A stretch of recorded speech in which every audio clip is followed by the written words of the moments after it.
ശ്രീനാഥ് രാജേന്ദ്രൻ സംവിധാനം ചെയ്ത് 2012 പുറത്തിറങ്ങിയ ചിത്രമായിരുന്നു സെക്കൻഡ് ഷോ. വിനി വിശ്വലാൽ തിരക്കഥയൊരുക്കിയ ഈ ചിത്രത്തിലൂടെയായിരുന്നു ദുൽഖർ സൽമാൻ തൻ്റെ സിനിമാ കരിയർ ആരംഭിച്ചത്. ദുൽഖറിനെ സെക്കൻഡ് ഷോയിലേക്ക് കൊണ്ടുവരാൻ വേണ്ടി മമ്മൂട്ടിയെ കണ്ടതിനെക്കുറിച്ച് പറയുകയാണ് talent manager Vivek Ramadevan. Q സ്റ്റുഡിയോയ്ക്ക് നൽകിയ അഭിമുഖത്തിൽ സംസാരിക്കുകയായിരുന്നു അദ്ദേഹം. സെക്കൻഡ് ഷോ കാസ്റ്റിങ്ങിന് വേണ്ടി എൻ്റെ അടുത്തേക്ക് വന്ന പ്രൊജക്റ്റായിരുന്നു. ഹീറോയായി ആരെ കാസ്റ്റ് ചെയ്യാം എന്ന ചോദ്യം വന്നപ്പോഴാണ് ഈ സിനിമ എൻ്റെ മുന്നിൽ എത്തിയത്. പ്രൊഡ്യൂസർ അഡ്വാൻസ് കൊടുത്തിരുന്നു. പിന്നെ ആ സിനിമയിൽ സണ്ണി വെയിനും മറ്റുള്ളവരും ആദ്യമേ തന്നെ കാസ്റ്റ് ചെയ്യപ്പെട്ടിരുന്നു. എന്നാൽ ഹീറോ മാത്രം അവസാനം വരെ കാസ്റ്റ് ചെയ്യപ്പെട്ടിട്ടില്ല. ആരെ കാസ്റ്റ് ചെയ്യാമെന്ന ചോദ്യവുമായി അവർ എൻ്റെ അടുത്തേക്ക് വന്നു. പല ഓപ്ഷനുകൾ ചർച്ച ചെയ്യുന്നതിൻ്റെ ഇടയിലാണ് വിനു നമുക്ക് വേറെ അപ്രോച്ച് ചിന്തിച്ചുകൂടെ എന്ന് ചോദിച്ചത്. അങ്ങനെയാണ് മമ്മൂക്കയുടെ മകനെ കൊണ്ടുവന്നാലോ എന്ന ചോദ്യം വരുന്നത്. ദുൽഖർ എന്ന പേര് പോലും അന്ന് ആർക്കും അറിയില്ലായിരുന്നു. എന്തായാലും ചോദിച്ചു നോക്കാമെന്ന് ഞാൻ പറഞ്ഞു. മമ്മൂക്കയുമായി അങ്ങനെ ഒരു ആക്സസ് ഉണ്ടായിരുന്നു. അത് നടക്കുമെന്ന് എനിക്ക് ഉറപ്പുണ്ടായിരുന്നില്ല.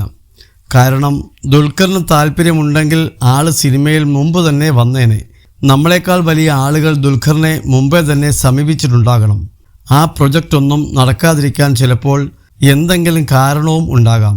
എന്നാൽ എന്താണെന്ന് നമുക്കറിയില്ല. എങ്കിലും ശ്രമിക്കാമെന്ന് കരുതി. അങ്ങനെ മമ്മൂക്കയോട് കാര്യം ചോദിച്ചു. ആദ്യം മമ്മൂക്ക പറഞ്ഞത് അവൻ ബിസിനസ്സൊക്കെ ചെയ്ത് നിൽക്കുകയാണ് എന്നായിരുന്നു. കഥ കേട്ടപ്പോൾ നല്ലതായി തോന്നിയെന്നും ദുൽഖർ ചെയ്താൽ നന്നായിരിക്കുമെന്നും ഞാൻ പറഞ്ഞു.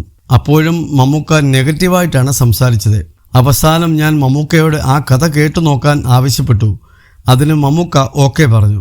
നമ്മളെ ഒഴിവാക്കാൻ വേണ്ടിയായിരുന്നു അങ്ങനെ ഓക്കെ പറഞ്ഞത്. പിന്നെയും മമ്മൂക്കയെ കണ്ടപ്പോൾ കഥ കേൾക്കാമെന്ന് തന്നെയായിരുന്നു മറുപടി. വീണ്ടും വീണ്ടും പറഞ്ഞപ്പോൾ ആദ്യമേ തന്നെ നടക്കില്ലെന്ന് പറഞ്ഞതല്ലേ എന്നായിരുന്നു മമ്മൂക്ക ചോദിച്ചത്. ഇക്ക കേൾക്കാമെന്ന് പറഞ്ഞതല്ലേ എന്ന് ചോദിച്ചപ്പോൾ മറുപടി കേൾക്കാമെന്ന് തന്നെയായി. എന്നിട്ടും കുറേ റീസണുകൾ പറയുമായിരുന്നു. ഇതിനിടയിൽ കുറേ ഗ്യാപ്പ് വന്നു. ദിവസവും മമ്മൂക്കയുടെ മുന്നിൽ ചെന്ന് ഒരേ ഒരു കാര്യം പറയാൻ നമുക്കും ചമ്മലുണ്ടായിരുന്നു.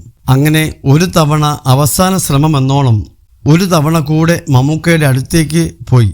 അന്ന് മമ്മൂക്ക പറഞ്ഞത് എനിക്ക് എൻ്റെ കഥ കേൾക്കാൻ സമയമില്ല, പിന്നെയാണ് പടം ചെയ്യാൻ ഉദ്ദേശിക്കാത്ത അവൻ്റെ കഥ എന്നായിരുന്നു. എങ്കിൽ മമ്മൂക്ക അവൻ്റെ നമ്പർ തരുമോ, ഞാൻ നേരിട്ട് സംസാരിക്കാമെന്ന് പറഞ്ഞു. എന്നാൽ ശരി കൊണ്ടുപോകും എന്ന് പറഞ്ഞ മമ്മൂക്ക ദുൽഖറിൻ്റെ നമ്പർ എടുത്തു തന്നു. വിവേക് രാമദേവൻ പറഞ്ഞു.